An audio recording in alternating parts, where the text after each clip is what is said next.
ദൈവത്തിൻ്റെ അതിപരിശുദ്ധ നാമം വാഴ്ത്തപ്പെടുമാറാകട്ടെ.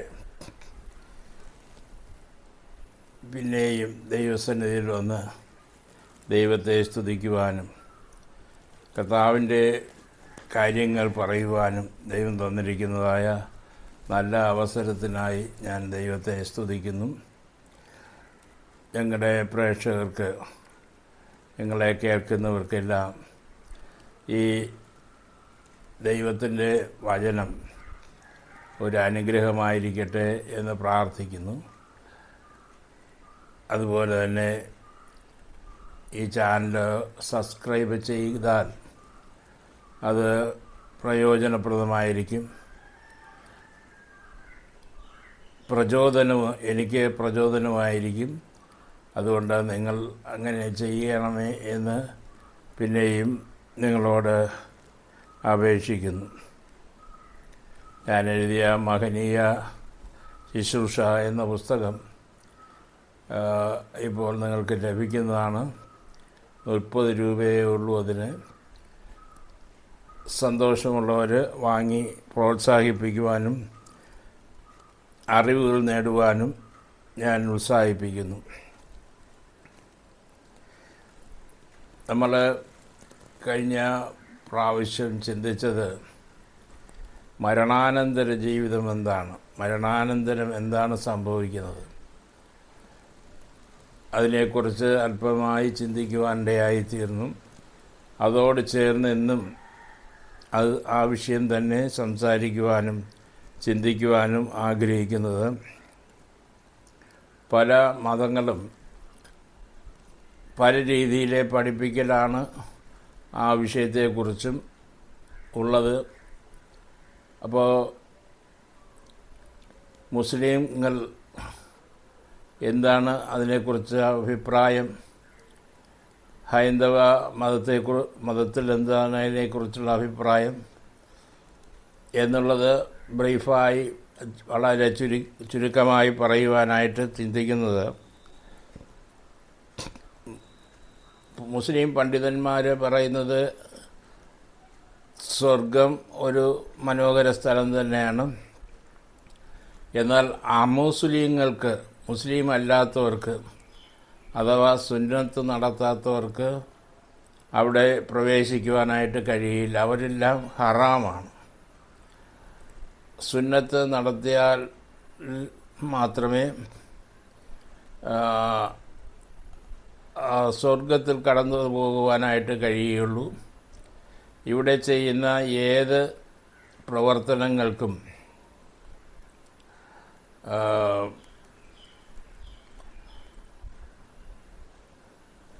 അതിന് ശിക്ഷാവധിയുണ്ട്.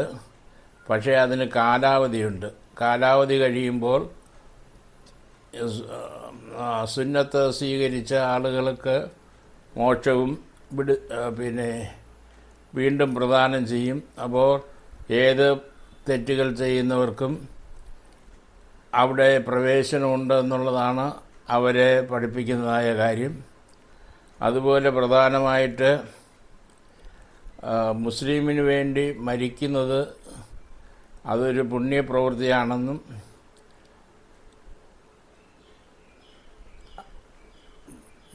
അമുസ്ലിങ്ങളെ കൊല്ലുന്നതും അത് പുണ്യപ്രവൃത്തിയാണെന്നും അവർ പഠിപ്പിക്കുകയും ഒക്കെ ചെയ്യുന്നു.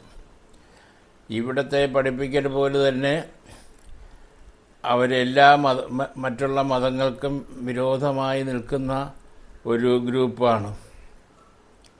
ആളുകളെ കൊല്ലുന്നതിനോ അവരെ പീഡിപ്പിക്കുന്നതിനോ യാതൊരു മടിയും കാണിക്കുന്നില്ല. എന്തുമാത്രമല്ല, ഇവിടെ നമ്മൾ ഇപ്പോൾ തന്നെ കണ്ടുകൊണ്ടിരിക്കുന്ന കാര്യങ്ങളാണ്. അവർ തമ്മിൽ തന്നെ അടിയും ബഹളവും യുദ്ധവും ഒക്കെ. അവരിൽ തന്നെ 2 വിഭാഗക്കാരുണ്ട്, സുന്നികളും സിയാക്കളും. ഇനിയും ഉപജാതികൾ ധാരാളമുണ്ട്. അതിൽ സുന്നികളും സിയാക്കളും, അതായത് ഇറാഖുകാരും ഇറാൻകാരും തമ്മിൽ 13 വർഷം യുദ്ധം ചെയ്ത കഥയാണ് നമുക്കറിയാവുന്നുള്ളത്. ഇത് മുസ്ലിങ്ങൾ അവർ തന്നെ ചെയ്യുന്നതായ കാര്യങ്ങളാണ്. തമ്മിലടിക്കുക എന്നുള്ളത് അവർക്ക് ഒരു ഹരം പോലെ തോന്നുന്നു. സ്വർഗത്തിൽ ചെന്നാൽ അവിടുത്തെ പ്രധാനമായ വിശേഷത അവർ പഠിപ്പിക്കുന്നത് അവിടെ മനോഹരികളായ സുന്ദരികളായ സ്ത്രീകളെ സ്വീകരിക്കുവാൻ അവസരമുണ്ട് എന്നുള്ളതാണ്. ഇവിടെയും അവർ ആളുകളെ പെറ്റുപെരുകിയാണ് മതം വർദ്ധിപ്പിക്കുന്നത് എന്ന് നമുക്ക് എല്ലാവർക്കും അറിയാവുന്ന കാര്യമാണ്. 10 കെട്ടാത്തവൻ പന്നിക്ക് പിറന്നവൻ എന്നുള്ള ഒരു ആപ്തവാക്യം അവരെ സംബന്ധിച്ചിടത്തോളം കഴിഞ്ഞ കാലങ്ങളിലുണ്ടായിരുന്നു. എത്ര വിവാഹം വേണമെങ്കിലും നടത്താം, പക്ഷേ അവൾക്ക് ചെലവിന് കൊടുക്കുകയും അവളെ തൃപ്തിപ്പെടുത്തുകയും അവളെ പാർപ്പിക്കുകയും ചെയ്യണം എന്നുള്ളതാണ്. അങ്ങനെ എത്ര പേരെ വിവാഹം കഴിക്കാം. അത് കഴിയുമ്പോൾ അവർ ഹലാക്ക് ചൊല്ലി അല്ലെങ്കിൽ വിവാഹമോചനം എപ്പോൾ വേണമെങ്കിലും പുരുഷന്മാർക്ക് ചെയ്യാൻ കഴിയും. അപ്പോൾ ഒരു ആളിന് 10 ഭാര്യയുണ്ടെങ്കിൽ ഇപ്പോഴും ഗൾഫ് രാജ്യങ്ങളിലത് സംഭവിച്ചുകൊണ്ടിരിക്കുന്നത് എല്ലാവർക്കും അറിയാം. അതിലിപ്പോൾ സൗദി അറേബ്യ മാറിക്കൊണ്ടിരിക്കുന്നു, മറ്റ് രാജ്യങ്ങളും മാറിക്കൊണ്ടിരിക്കുന്നു. എങ്കിലും അവരുടെ നിയമങ്ങൾ എന്ന് പറയുന്നത് വിചിത്രമാണ്. മുസ്ലിങ്ങൾക്ക് ഒരു നിയമവും അമുസ്ലിങ്ങൾക്ക് മറ്റൊരു നിയമവും അങ്ങനെയാണ് അവരുടെ ഇടയിൽ കണ്ടുവരുന്നത്. അപ്പോൾ നമ്മൾ അവരെ പഠിപ്പിക്കലുമായിട്ട് യാതൊരു ബന്ധവുമില്ലാത്ത കാര്യങ്ങളാണ് മറ്റ് മതങ്ങളിൽ ഉള്ളത് എന്ന് നാം മനസ്സിലാക്കുന്നത് ആവശ്യമായിരിക്കുന്നു. അപ്പോൾ അവിടുത്തെ പ്രധാന കാര്യം നമ്മൾ കേട്ടു. ഇനി അവിടെ ചെന്നാലും നല്ല കല്യാണമൊക്കെ കഴിച്ച് സുഖമായി ജീവിക്കാം എന്നാണ് അവരെ പ്രലോഭിപ്പിച്ച് മുസ്ലിം മതത്തിലേക്ക് മാറുന്നത്. അപ്പോൾ അഗ്രചർമ്മം പരിച്ഛേദന ചെയ്ത് കഴിഞ്ഞാൽ അവരെ മുസ്ലിങ്ങളായും കഴിഞ്ഞു. പിന്നെ അവർ ചെയ്യുന്ന ഏത് ദോഷവും ദൈവം കണക്കാക്കുന്നില്ല. എന്ത് ദോഷപ്രവൃത്തികൾ വേണമെങ്കിലും ചെയ്യാം എന്ന് അവർ പഠിപ്പിക്കുന്നു. അങ്ങനെ ഒരു അധർമ്മം ഉള്ള ഒരു പഠിപ്പിക്കലാണ് മുസ്ലിം മതത്തിൽ കാണുവാനായിട്ട് കഴിയുന്നത്. ഇനി വലിയ പാപങ്ങളൊക്കെ ചെയ്യുന്ന ആളുകൾ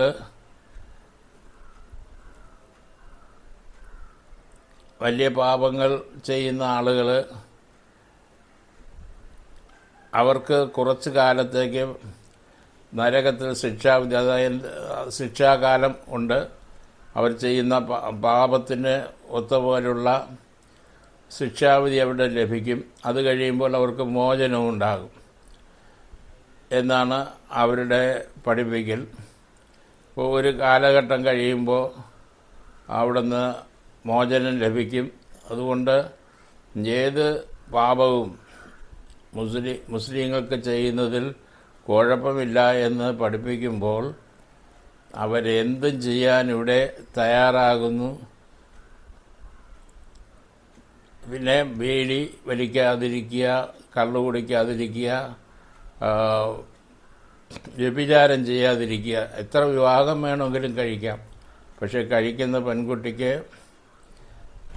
ചിലവിന് കൊടുക്കുകയും അവളെ പോറ്റുകയും പുലർത്തുകയും ചെയ്യണം എന്നുള്ളതാണ്.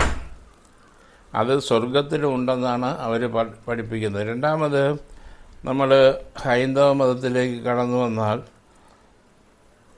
അവിടെ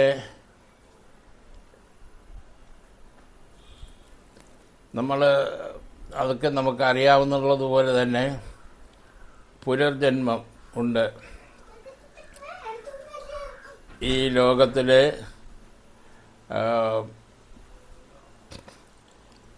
ആദ്യം ഏതെങ്കിലും അധകൃത വർഗക്കാർ പുലയനായിട്ടോ പറയനായിട്ടോ അല്ലെങ്കിൽ മറ്റേത് താഴ്ന്ന ജാതിക്കാരനായിട്ടോ ജനിക്കുന്നു. അത് കഴിയുമ്പോൾ അവൻ മരിച്ചു പോയാൽ അവൻ അടുത്തൊരു ജന്മം ഉണ്ടാകുന്നു. പട്ടിയായിട്ടോ പൂച്ചയായിട്ടോ പാമ്പായിട്ടോ ജനിക്കുന്നു. അത് കഴിയുമ്പോൾ പിന്നെയും ജന്മമുണ്ട്. അങ്ങനെ 7 ജന്മം കഴിയുമ്പോൾ അവൻ ബ്രാഹ്മണനായി ജനിക്കുന്നു. ബ്രാഹ്മണനെ സംബന്ധിച്ചിടത്തോളം അവൻ നേരിട്ട് ദൈവത്തിൻ്റെ ഒരു പ്രതിനിധിയാണ്. അവന് സ്വർഗത്തിൽ കടക്കാൻ കഴിയും. ഇതാണ് രത്നച്ചുരുക്കത്തിൽ പറഞ്ഞാൽ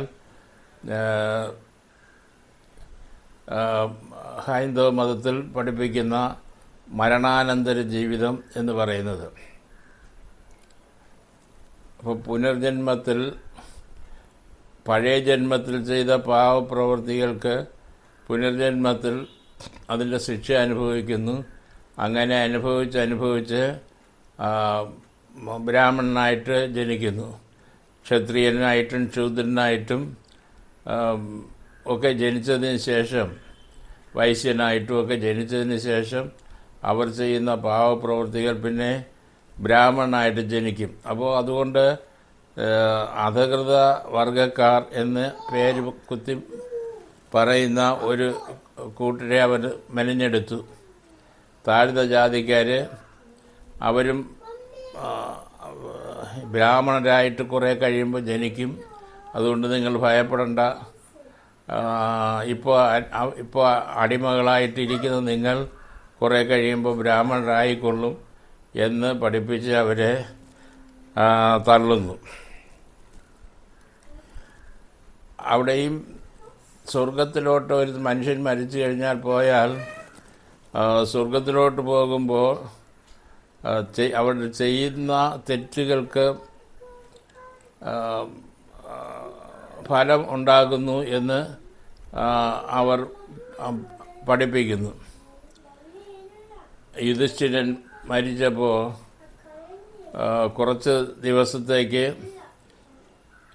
അല്ലെങ്കിൽ കുറച്ച് കാലത്തേക്ക് യുധിഷ്ഠിരനെയും പിടിച്ച് ആ ശോധന സ്ഥലത്ത് തള്ളി അവിടെ കിടന്ന അദ്ദേഹം കുറേ കഷ്ടപ്പാടുകൾ സഹിക്കേണ്ടി വന്നു എന്ന് പറയുന്നു. അപ്പോൾ ഇങ്ങനെ ആ മതം അങ്ങനെ പഠിപ്പിക്കുന്നു. പക്ഷേ ആ മതത്തിലെ മറ്റൊരു പ്രത്യേകതയാണ് ദേവന്മാരെക്കാൾ അസുരന്മാരെക്കാൾ വലിയ ആളുകളാണ് മുനിമാരെന്ന് പറയുന്ന ആളുകൾ. അവിടെ മുനിമാർ സ്വർഗത്തിലുണ്ട്. മുനിമാരുടെ കാലഘട്ടം എന്ന് പറയുന്നത് 1000, 10,000, 20,000, 1,00,000 വർഷങ്ങളല്ല. അവർ കോടിക്കണക്കിന് വർഷം ജീവിച്ചിരിക്കുന്ന ആളുകളുണ്ട്. അവരുടെ മുൻപിലൊന്നും ചെന്ന് ദേവന്മാർ പോലും ചാടിക്കൊടുക്കാൻ പാടില്ല. അവരുടെ ശാപം കിട്ടിയാൽ അത് ആർക്കും ഫലിക്കും, ദേവന്മാർക്കും ഫലിക്കും. അതുകൊണ്ട് മുനിമാരെ ഏറ്റവും അധികം ബഹുമാനിക്കുന്നവരും പ്രശംസിക്കുന്നവരുമാണ് ആ ഹൈന്ദവ മതത്തിലെ വിശ്വാസം എന്ന് പറയുന്നത്. അങ്ങനെയാണ് പഠിപ്പിച്ചിരിക്കുന്നത്. എന്ന് പറഞ്ഞാൽ അത് മതപരമായ കാര്യങ്ങൾ ആണ്. അതായത് ഇവിടെ ആരെങ്ങനെ ജീവിച്ചാലും അതെല്ലാം ദൈവം അങ്ങനെ ചെയ്യിപ്പിക്കുന്നതാണ്. സംഭവാമി യുഗേ യുഗേ, സംഭവിക്കേണ്ട സമയത്ത് സംഭവിച്ചുകൊണ്ടിരിക്കും. അതിൽ പ്രയാസമൊന്നും പെടേണ്ട കാര്യമില്ല. അതായത് ശ്രീകൃഷ്ണൻ്റെ ശേഷകാരനായ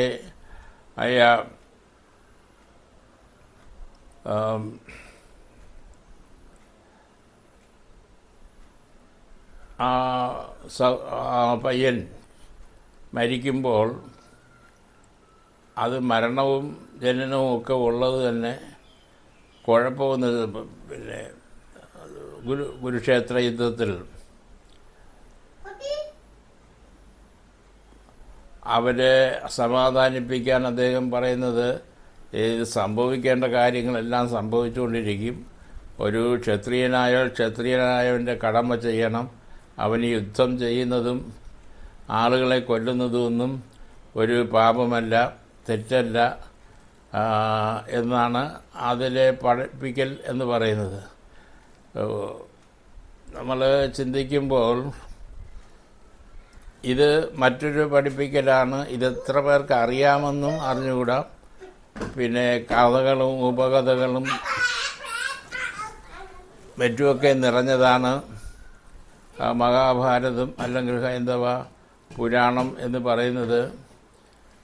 അതിൻ്റെ കഥകളും ഉപകഥകളും ഒക്കെ നമ്മൾ വായിച്ചു നോക്കുമ്പോൾ രസകരമാണ്. അതിൽ ദേവന്മാർ തന്നെ തമ്മിലടിക്കുന്നതായ കഥകളെക്കുറിച്ച് പറയുന്നുണ്ട്. അത് ഈ മത്സ്യപുരാണവും മറ്റുമൊക്കെ വായിച്ചു നോക്കുമ്പോൾ, പഠിച്ചു നോക്കുമ്പോൾ അല്ലെങ്കിൽ കേട്ടു നോക്കുമ്പോൾ നമുക്ക് കാണാനായിട്ട് കഴിയുന്നു. അവിടെ ത്രിമൂർത്തികളെക്കുറിച്ചാണ് പറയുന്നത്.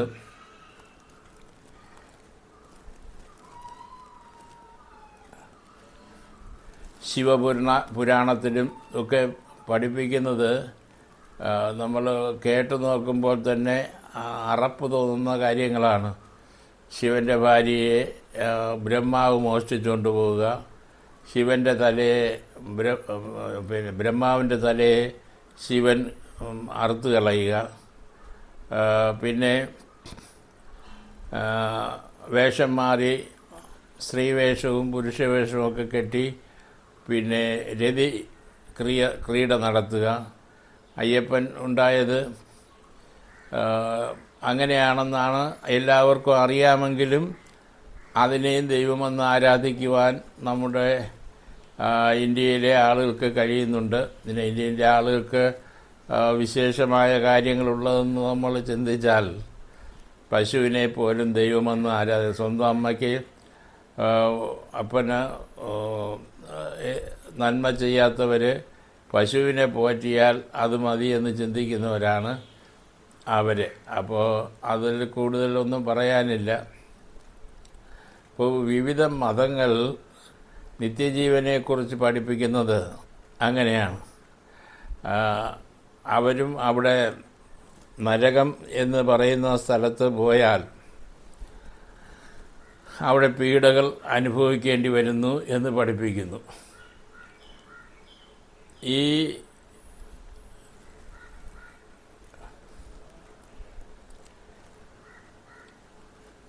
ഇത് നമ്മൾ സ്കൂളിലും മറ്റുമൊക്കെ ഇപ്പോൾ പഠിപ്പിക്കുന്നില്ലെന്ന് തോന്നുന്നു. മുമ്പൊക്കെ ഞങ്ങൾ പഠിച്ചിരുന്ന കാലത്ത് എപ്പോഴും പുരാണങ്ങളുടെ ഒരു ഭാഗം എല്ലാ ക്ലാസ്സുകളിലും ഉണ്ടായിരിക്കും. അപ്പോൾ അതിൽ നിന്ന് ഹൈന്ദവ പുരാണം ധാരാളം പഠിക്കുവാനായിട്ട് ഇടയായിത്തീരും. പിന്നെ ചില ടീച്ചേഴ്സ് അത് വലിയ പ്രമോദമായി ചിന്തിക്കുകയും കുട്ടികളെ പ്രത്യേകം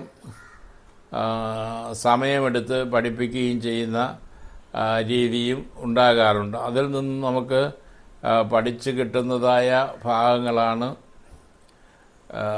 ഞാൻ മേൽപ്പറഞ്ഞതായ കാര്യങ്ങൾ.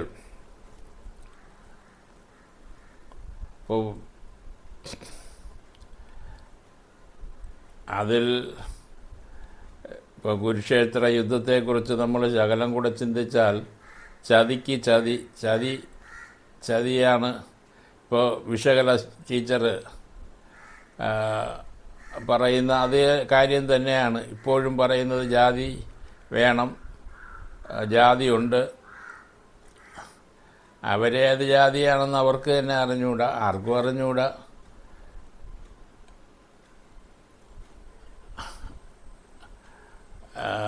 കഴിഞ്ഞ ഒരു ദിവസം ഒരു പണ്ഡിതൻ പറയുന്നത് കേട്ടു,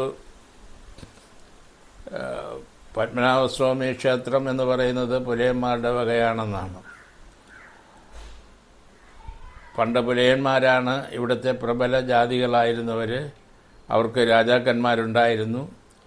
പുനയനാർ കോട്ട മുതൽ കോട്ടകൾ കെട്ടി അവർ താമസിച്ചിരുന്നു, രാജാക്കന്മാരായി താമസിച്ചിരുന്നു.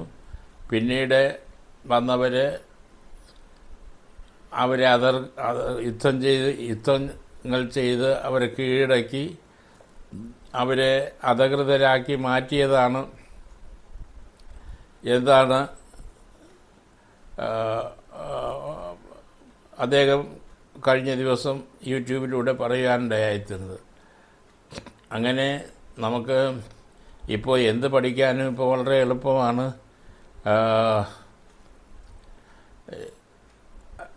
യൂട്യൂബിൽ കയറി എന്ത് പഠിക്കണം എന്ത് ചോദിച്ചാലും അതിൻ്റെ ഉത്തരം ലഭിക്കാനുണ്ടായിത്തീരും. അതുകൊണ്ട് ഞാൻ പറയുന്നതിനപ്പുറത്ത് നിങ്ങൾക്ക് തന്നെ സ്വന്തമായിട്ട് പഠിക്കാനുള്ള സാഹചര്യവും യൂട്യൂബിലൂടെ ഇപ്പോൾ ലഭിക്കുന്നു. ഇപ്പം ഇവരെല്ലാവരും രാജ്യങ്ങൾ വെട്ടിപ്പിടിക്കുന്നതിന് വേണ്ടി, മുസ്ലിങ്ങളായാലും മുഹമ്മദ് നബിയും രാജ്യങ്ങളെ വെട്ടിപ്പിടിക്കുക എന്നുള്ള ഒരേ കാര്യത്തിലാണ് മുൻപന്തിയിൽ നിൽക്കുന്നത്. മുഹമ്മദ് നബി അതിനു മുമ്പ് ഒരു കൊള്ളക്കാരനായിരുന്നു. കൊള്ള ചെയ്യുക എന്നുള്ളതാണ് അദ്ദേഹത്തിന്. വ്യത്യസ്ത നിലയിൽ വിവിധ ഭാര്യമാരുണ്ടായിരുന്നു. ഒരു പുരാണത്തിൽ 11 ഭാര്യമാരും ഉണ്ടെന്ന് പറയുന്നു, 19 ഭാര്യമാരുണ്ടെന്ന് വേറൊരാൾ പറയുന്നു. ഏതായാലും അവിടെയും ഈ സെക്ഷുവലായ കാര്യങ്ങളെക്കുറിച്ച് പറഞ്ഞ് പഠിപ്പിക്കലാണ്. അതിലൊന്നും തെറ്റില്ല.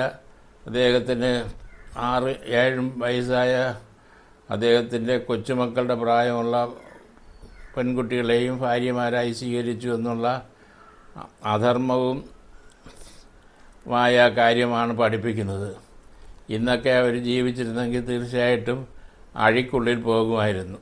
അതുപോലെ തന്നെ കൃഷ്ണനും കാണുന്ന പെൺകുട്ടികളെ ഉപദ്രവിക്കുന്ന സ്വഭാവം അത് പുരാണത്തിൽ തന്നെ ഞാൻ പറയുന്നതൊന്നുമല്ല, ഞാൻ എടുത്തു കെട്ടിയ പറയുന്നതായ കാര്യമല്ല. കുളിച്ചുകൊണ്ട് നിൽക്കുന്ന പെൺകുട്ടികളുടെ തുണികളെ മോഷ്ടിക്കുക, കുളിക്കടവിൽ ചെന്ന് ഒളിഞ്ഞു നോക്കുക, പിന്നെ അവസാനം സ്വന്തം സഹോദരിയെ വസ്ത്രാധിക്ഷേപം ചെയ്തപ്പോൾ അതൊരു വലിയ കാര്യമായിട്ടാണ് മഹാഭാരത യുദ്ധം നടക്കുന്നത് തന്നെ. ഇതൊക്കെ പഠിക്കുന്നവർക്ക് ചിന്തിക്കുന്നവർക്ക് മനസ്സിലാക്കാം എത്രമാത്രം അധർമ്മമായ കാര്യങ്ങളാണ് എഴുതി ചേർത്തിരിക്കുന്നത്. അപ്പോൾ ഇതൊക്കെയാണ് മതങ്ങൾ പലപ്പോഴും പഠിപ്പിക്കുന്നത്. നമുക്ക് ക്രിസ്തു എന്താണ് പഠിപ്പിക്കുന്നതെന്നുള്ളത് അടുത്ത ഭാഗത്ത് ചിന്തിക്കാം. അപ്പോൾ നിങ്ങൾക്ക് മനസ്സിലാകും ഇത് രണ്ടും തമ്മിലുള്ള വ്യത്യാസം. വെള്ളാപ്പള്ളിയെ പോലുള്ള ആളുകൾ പറയുന്നത് ഈ ഭക്ഷണം കൊടുത്താണ് മതം മാറ്റുന്നത്, പൈസ കൊടുത്താണ് മതം. അങ്ങനെയെങ്കിലും ആളുകൾക്ക് നന്മ ചെയ്യുന്ന ഒരു സ്വഭാവം ഉണ്ടെന്ന് സമ്മതിക്കുന്നത് നല്ലതാണ്. സ്വന്തമായിട്ട് പണം ഉണ്ടാക്കി കൂട്ടി വെച്ച് മക്കൾക്കും കൊച്ചുമക്കൾക്കും അങ്ങനെ തലമുറകൾക്ക് കൈക്കൂലി വാങ്ങിച്ചും പിന്നെ കള്ളപ്പണം ഉണ്ടാക്കിയും കണക്കിൽപ്പെടാത്ത സ്വത്തുക്കൾ സമ്പാദിച്ചും രാഷ്ട്രീയത്തിൽ കടന്ന് അവിടെ നിന്ന് കിട്ടും എന്ന് നോക്കി വാങ്ങി കൂട്ടി വയ്ക്കുന്നതിനും എത്രയോ ഭേദമാണ് സ്വന്തമായി അധ്വാനിച്ചും കഷ്ടപ്പെട്ട് ഉണ്ടാക്കുന്ന രൂപ മറ്റുള്ളവർക്ക് വേണ്ടി ചിലവാക്കുന്നത് എന്ന് നമ്മൾ പഠിക്കുമ്പോൾ അത് അവർ പറയുന്നത് തന്നെ ഒരു നല്ല കാര്യമാണ്. ഇപ്പോൾ പട്ടിണി കിടക്കുന്ന ഒരു മനുഷ്യന് ഒരു ഭക്ഷണം കൊടുത്താൽ അതിൽ ഒരു പുണ്യപ്രവൃത്തി എന്താണ്?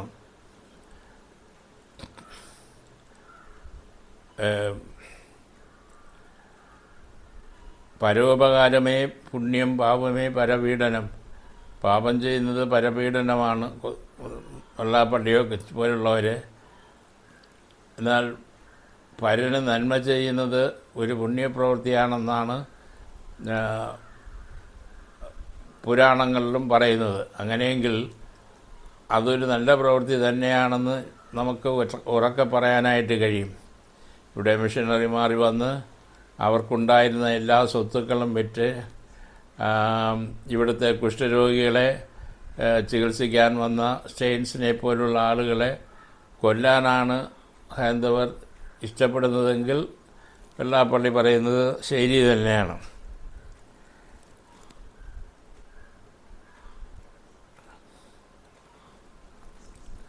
അപ്പോൾ ഹൈന്ദവ പുരാണത്തിൽ നമ്മൾ അസുരന്മാരും ദേവന്മാരും തമ്മിലുള്ള യുദ്ധം അത് നമുക്ക് കാണാൻ കഴിയും. പിന്നെ സ്ത്രീകൾക്ക് വേണ്ടിയുള്ളതാണ് എല്ലാത്തിലും യുദ്ധവും ബഹളവും നടക്കുന്നത്, അതിനു വേണ്ടി തന്നെയാണ്.